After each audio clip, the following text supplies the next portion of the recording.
Assalamualaikum, saya Dewi Rismawati, mahasiswi Universitas Terbuka UPB JJUT Surabaya dengan NIM 858645902. Di sini saya akan melakukan praktikum tentang struktur dan fungsi telinga. Berikut adalah alat dan bahan yang dibutuhkan dalam percobaan ini. Yang pertama adalah struktur telinga, kemudian lembar pengamatan, dan yang terakhir adalah alat tulis. Berikut adalah gambar struktur telinga. Telinga merupakan alat indera pendengaran manusia yang bisa menginterpretasikan getaran menjadi beraneka sumber bunyi. Telinga terdiri dari 3 bagian. Yang pertama adalah telinga bagian luar, kemudian telinga bagian tengah, dan telinga bagian dalam. Setiap bagian telinga memiliki fungsi masing-masing. Telinga bagian luar berfungsi sebagai penampung gelombang bunyi untuk diteruskan ke saluran telinga. Sedangkan telinga bagian tengah berfungsi untuk mengantarkan suara yang telah dikumpulkan auricula ke telinga dalam. Sedangkan telinga bagian dalam berfungsi untuk mendengarkan suara dan juga berperan penting dalam menjaga keseimbangan tubuh. Yang pertama adalah telinga bagian luar, terdiri atas daun telinga, lubang telinga, dan saluran pendengaran. Daun telinga merupakan bagian telinga yang paling jelas terlihat dari luar. Daun telinga memiliki lekukan-lekukan khas yang berguna untuk menangkap dan mengumpulkan gelombang suara. Daun telinga memiliki struktur yang lentur dan elastis karena terdiri atas jaringan tulang rawan. Pada lubang telinga dilapisi kulit berambut halus dan kelenjar keringat yang memproduksi minyak serumen yang berfungsi untuk menangkap debu dan menghalangi masuknya air ke dalam telinga. Yang terakhir adalah saluran pendengaran.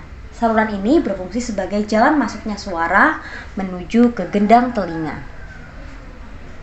Selanjutnya adalah telinga bagian tengah. Telinga bagian tengah mempunyai beberapa bagian, diantaranya ada gendang telinga, 3 tulang pendengaran, antara lain tulang martil, tulang landasan, dan tulang sanggurdi, dan yang terakhir adalah saluran eustasius.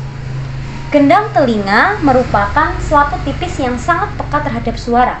Bagian ini berfungsi sebagai penerima gelombang suara yang telah ditangkap oleh daun telinga. Sedangkan 3 tulang pendengaran, yaitu tulang martil yang melekat pada gendang telinga, tulang landasan, dan tulang sanggurdi yang melekat pada lubang yang disebut dengan tingkap oval.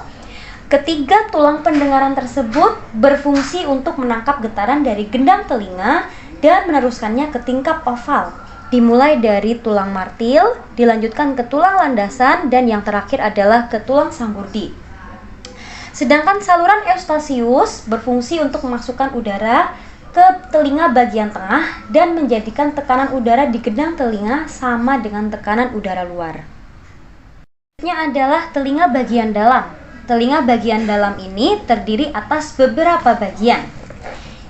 Ada tingkap oval dan tingkap bundar, kemudian koklea atau rumah siput, syaraf pendengaran, dan 3 saluran setengah lingkaran. Yang pertama, tingkap oval dan tingkap bundar berperan sebagai penerus gelombang suara dari tulang pendengaran ke rumah siput. Sedangkan rumah siput atau koklea yang bentuknya menyerupai cangkang siput berfungsi sebagai penerima gelombang bunyi yang menjadi rangsangan bunyi dan akan diteruskan ke syaraf pendengaran.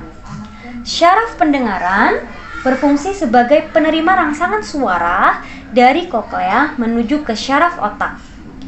Dan yang terakhir adalah saluran setengah lingkaran. Bagian ini berfungsi sebagai penyeimbang dalam tubuh. Itu tadi adalah struktur dan fungsi bagian-bagian dari telinga.